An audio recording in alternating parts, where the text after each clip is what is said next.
Kia ora and welcome to Around the Table. This podcast is a practical conversation where a group of leaders sit around the table and tell stories about how they've seen intergenerational discipleship reinvigorating the church here in Aotearoa. In this episode, we explore how to create a sense of belonging as an integral part of building an intergenerational culture. We hope you'll be inspired to develop belonging as an important building block for healthy discipleship in your church. Well, kia ora everybody. It is great to be here. We have found ourselves sitting in Matheson Bay, overlooking, look, there's a kaka.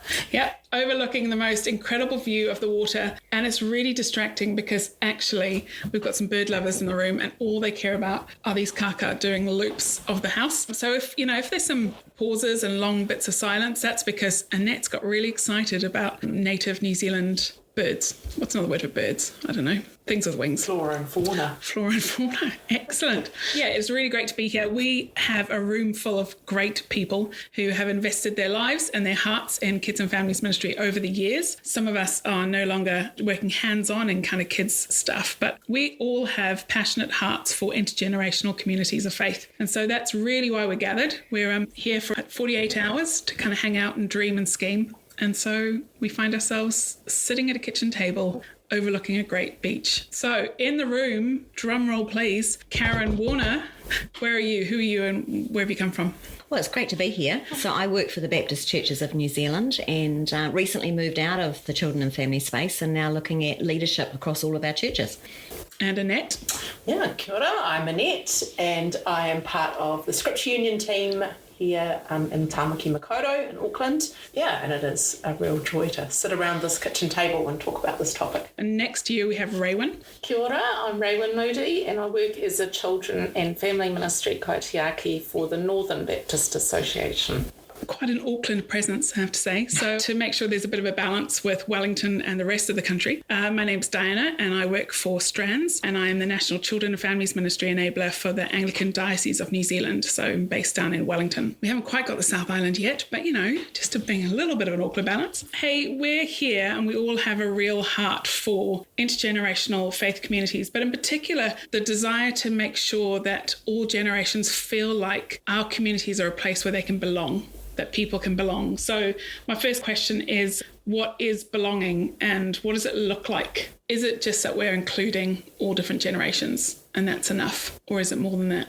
I think for me, Diana, it's about people knowing me and if I'm not around, they miss me, they notice I'm not there. Yes. And I think it's about me knowing them. So, I know their stories. I know where they go to work. I know how many people are in their family. Maybe for some of them, I know their parents, their grandparents. Yeah, so I think that's kind of what it looks like for me when I think about belonging. I was thinking about safe spaces, and so belonging goes with feeling comfortable and safe. And so what does that mean for all of our congregation or our church community of faith, for the community around our churches to feel like they also belong? So that kind of insider outsider language that can kind of exclude. So challenging some of those things around belonging, actually being around I feel safe and loved in this space. And sometimes that's communicated through the words that we speak, but more often it's communicated by the way we feel, by the way people embrace us or the questions, or they know our names, they know how to pronounce our names correctly, but they know more. As you say, Karen, they know more than just our names. They know who we are, and they're invested in our lives. Yeah, I like that, Annette. Because I think sometimes when we think of just, say, including, it probably reminds me more of like a multi-generational church where we have lots of people present and we've kind of like ticked all those generations. We've got some old people and some young people. But an intergenerational church actually provides opportunities for those generations to meet together for mutual serving or worship or connecting or faith formation. So there's a Jesus aspect, but it's interactive. And so for me, belonging, it takes it from that multi-generational to the intergenerational where the generations care about one another. They're actually interacting and noticing and loving.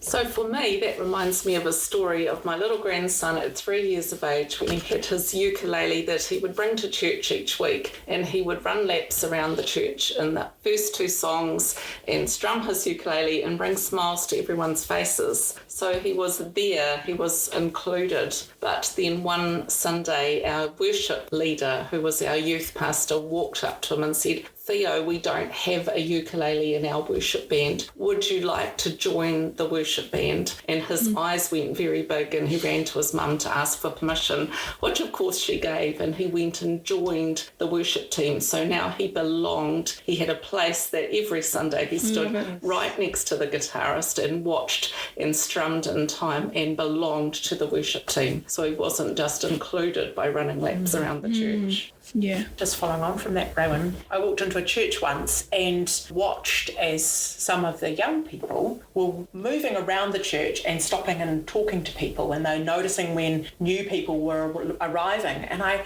thought those young people belong in this space because it's theirs and they're welcoming other people and looking out for and being hospitable. I thought it says something about the culture of that church, that those young people were taking that lead and that ownership of the space. Yeah, it reminds me of a similar story, actually. I remember coming into the foyer of the church one day and one of the, I think he was about an 8 or 9-year-old boy, was sitting with a couple of teenagers. The teenagers were sitting together, talking about something on the phone, and he was sitting in the middle of them. And I was so taken by it that I actually photographed it because I thought, that's what it looks like. That's what it looks like to feel like you belong. This is my tribe. This is my place. And, we're not the same age, but we belong together and we accept each other, So it's just a lovely sort of little vignette for me of what belonging looks like. So do you think out of those stories that you shared, that aspect of feeling like you fully belong, kind of expression of that is that when you are welcoming other people into that space as well, you feel comfortable enough to welcome others and kind of host and kind of you're hospitable in that. And I think that's the reciprocity of it, isn't it? That's saying, I belong, but I make sure you feel like you belong as well. Yeah, that's great. And just thinking that one of the things about belonging is that sometimes it can be confused for commitment. So actually it changes in our seasons of our life as to how our belonging is reflected in our attendance or our commitment to things. And so, for example, a preschool mother who's looking after her preschool kids, they're a valued part of the church, but their attendance may be a bit more kind of scattergun than other seasons of life, but they don't belong any less. So just trying to think, actually, are there seasons in our lives that we need to be really attentive to in different generations that reflect a different stage of belonging? When we think about family, you don't cease to belong to a family because you might not be able to show up for family events. So I wonder if this idea of the church as the family of God is helpful. And I think, if you're not showing up for your family over a long period of time, well then, that is detrimental. But you still belong. And people miss you for not being there. They seek you. They want to support you in whatever season or stage that you're in. And perhaps COVID as well has highlighted that, we for so many years, so many months, whether it was lockdowns in Auckland or national lockdowns, we weren't able to be in a physical space together, but yet you can still belong. You can still be a part of a church and still be part of a faith community. So the physical kind of presence doesn't necessarily equate to belonging. And the more that you feel that you belong, the more you want to be there. If you know how much you miss others, then the more you want to be part of that, that faith community and be showing up for other people. And maybe for our faith communities, we need to think about other places where people can be welcomed and belong.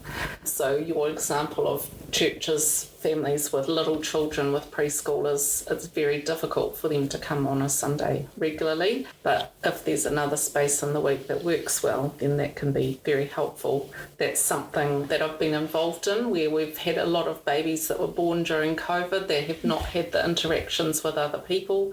And now they're at the place where they need somewhere where they can gather. So we've got both church community mums and people from other places who are just saying we want a place to belong where we can come with our little ones. So we've got an intergenerational group of grandmothers like myself and then mums and their little ones who are now coming to my home and my yard and playing and doing crafts where we can share Bible stories and the Christmas story. We've given out some Jesus Storybook Bibles to these families who are wanting to go on a journey but just wanting a place to belong where they can come week by week and hang out and have some coffee and have some chats and have people of all different ages who can join in. So it's really important that we look if there are places missing for a group to belong, that we can then create them. Isn't that one of the great gifts that the church or the faith community can offer is that, we know that we have rising levels of loneliness,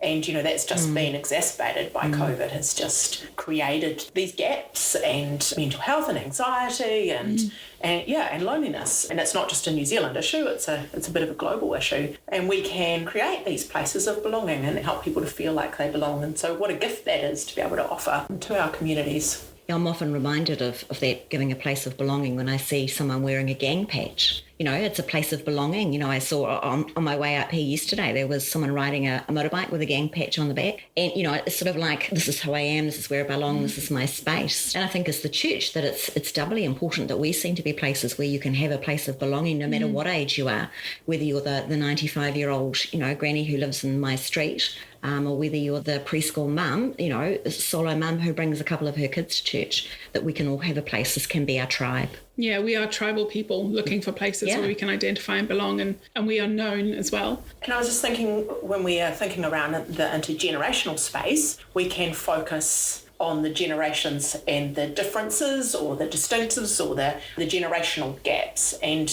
yes, we do have gaps and disconnections, but actually belonging and wanting to belong is a human desire. It's something that transcends generations. It actually pulls us together. So I really love that, it's about our humanity, not just about our ages as distinct as the things that distinguish us or the categories that describe us. Yeah, because when you look at the history of the church, actually sometimes we've done a really good job of separating people out into different groups. So even, that you think of like cultural churches that have gathered around their own particular culture, or maybe it's a youth church, or maybe it's you've separated out in kids ministry and different student ministries. But actually the intergenerational communities does transcend everything. It unites us together. It breaks down some of those generational divisions that we may have in place. It doesn't dismiss it. It doesn't pretend that we're not different culturally. It doesn't dismiss the fact that, we're all different. It actually celebrates it and it unites it rather than pretending it's not there. We're not kind of washing it out and saying we're all the same. Actually, we're really different.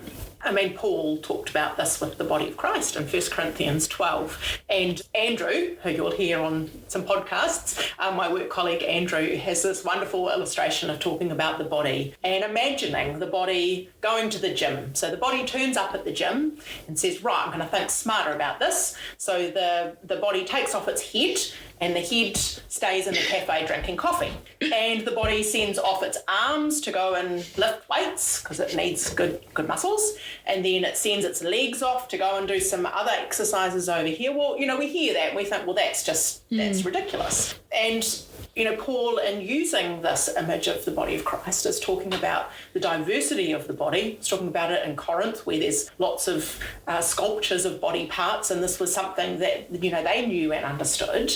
But actually, this is about the body being unified in its diversity and being together. So I just think that's a really lovely illustration of sometimes in our church communities we can have a tendency to send the arms off in one direction and the head off in somewhere, and our youth might be here and our older people might be here. And actually, how do we create places for the body to be together?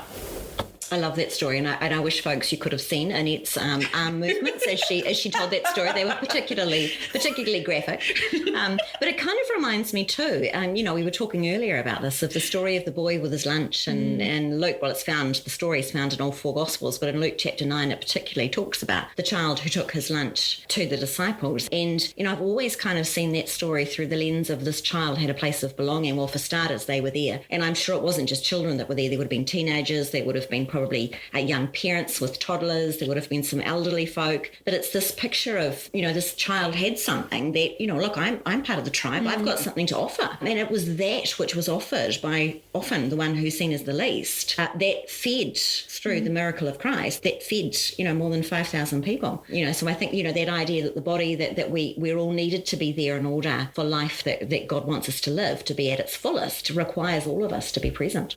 Have you experienced or seen different opportunities for intergenerational belonging, maybe outside of the traditional, Sunday service?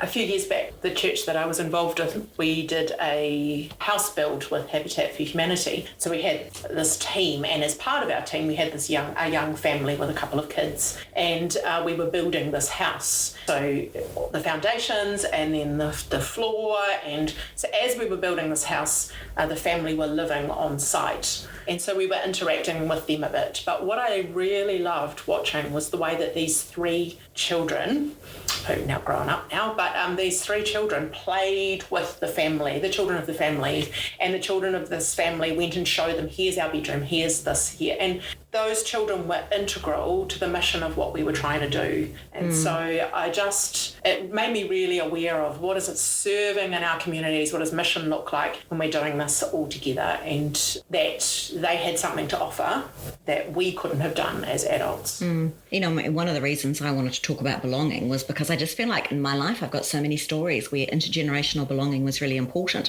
You know, I think right back to when I was a 19 and 20-year-old, and the person who ran our young adults home group was a guy who just retired, and just the stories he told us and the way he strengthened our faith. And then, you know, I belonged to what nowadays would be called an intergenerational home group, but back then, which was a long time ago, it was just a mixed group of ages, and we loved the fact that this was a mixed group of ages, and we had contact with these older folks. They would have been 30, 40 years older than my husband and I, but we continued to journey with them for many, many years. There's an interesting thing, isn't it, about sometimes you encounter people in your community who you only really experience them at the age that they are. So an example for me would be, I know this senior man, he's 85. He is the most fervent church librarian I've ever seen in my entire life. But what I didn't know about Bob was that he was a surgeon, but I've only ever known him as being in his 80s and being incredibly protective of these books. I would love to hear more of his stories of how his faith and his life as a surgeon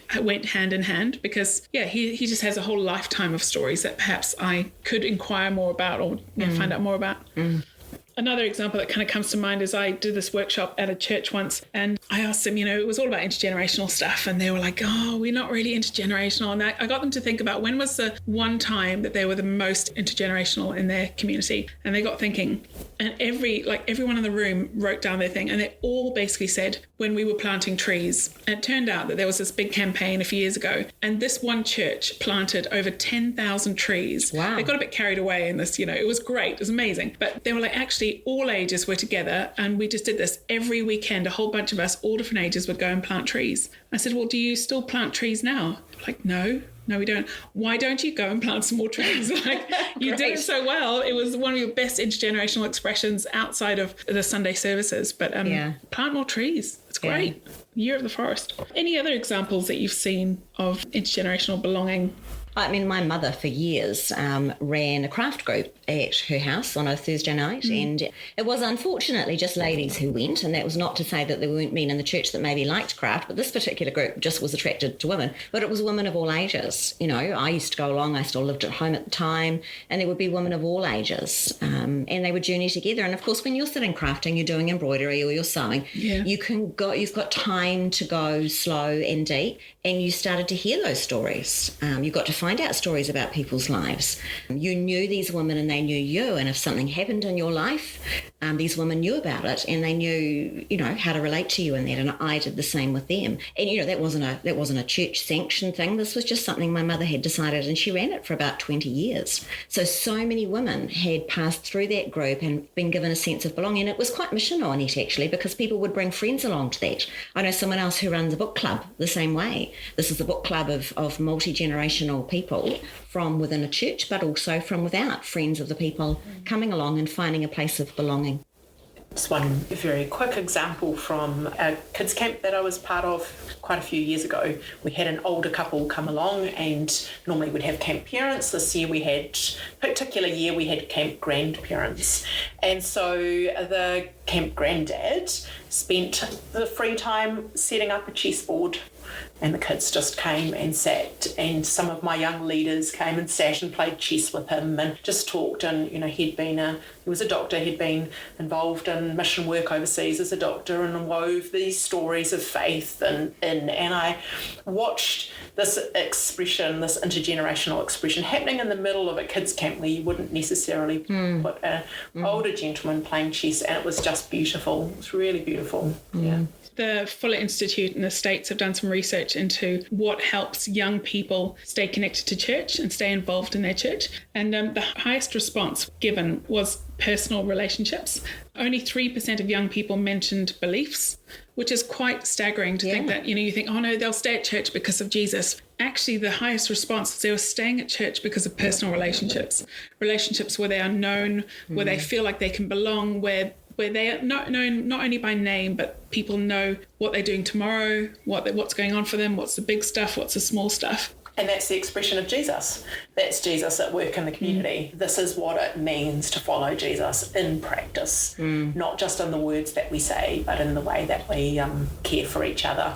Yeah, and the way that we live our lives. Yeah. I mean, I just thinking, hearing you say that, Diana, just reminded me of those years in my late teens. When I went off to teachers' college, and it's like, and you are exposed to a whole different side of life than I'd probably been a bit sheltered. But it's those, when you do start to question your faith, and you do start to think, it's what I've always grown up with, what I really believe in. But you're held tight by those relationships that you've got, those stories that you've heard, those people you're connected with. And I needed it to be more than my parents. My parents weren't enough to do that. And if I'd been, and I know someone who came from a non-Christian home to church, she needed those relationships with those older men and women who held her as well. I think it's hugely important for that faith journey to have those people who hold you outside of just as this about Jesus. And there is vulnerability and belonging as well, isn't there? So, for me to feel like I belong somewhere, I have to actually belong. It's a vulnerable space to actually say that, I belong in this place. I'm going to give of myself. I'm going to offer of myself to other people in the community. And to fully belong means that you aren't just committed to people who look like you or your friends or things you have in common. Actually, if I'm going to fully belong in this church community, I also belong to Betty, who's 85, and I belong to, the preschoolers in my church family. So how do I think about the contributions that I have to play in that community? It's not just a kind of a receiving thing, but actually there's that vulnerability of I have to accept the invitation to belong as well. I have to give of myself, because I know that the more I give of myself, the more I will receive, because I've seen that time and time again in my own faith story. And I think for us as church leaders to look around our church and offer those places of belonging. I think about the youth pastor at our church who was casting around for people who could help in the youth ministry and had to create space for the 85-year-old man who said, I couldn't be a youth leader. And he just said, come along and just sit. And this granddad would sit at the back while all the rough and tumble of youth ministry would happen. But then those young people who needed an older person to just sit and listen. He was there, he was available, he showed up week after week, but it took the leader of that space to create vision amongst the church and say, we have spaces for everyone, no matter what age, to come and serve alongside us. We don't just need the keen bean youth ministry leaders. And I think that, that making a commitment, this is part of, I've got to do this as well. And in our Baptist tradition, one of the things that we do is we have baby dedications when children are small. And as part of that baby dedication service, the congregation is often asked to stand and say, we will stand beside these parents and we will help nurture this child in faith and in life. And, when I stand, I don't take that lightly. If I stand up, that means I'm committed to helping this family journey through life and journey with that child. This is my commitment and my part of my belonging in this place. This isn't just about me. This is about us. We are whānau, we are family. That's awesome. So we all know the value of belonging. We understand that it is important and that there are different opportunities for it. But I'm just thinking for church leaders who, have bought the T-shirt, they know too. Have you got any quick tips or steps in how they could do this practically? Yeah, I think that there's an intentionality required. It might happen on its own, it might happen organically, and that's great, but sometimes we need to be intentional about it. And that doesn't have to be complicated or difficult. It might be just looking at what you're already doing and seeing that through an intergenerational lens and thinking, okay, so how could I adapt that? Like you talked about tree planting, how can I adapt that to make sure that I've got, different generations working alongside each other? So, I think it can just be about looking at what you're doing and making a small change so that the generations are rubbing shoulders together and connecting together.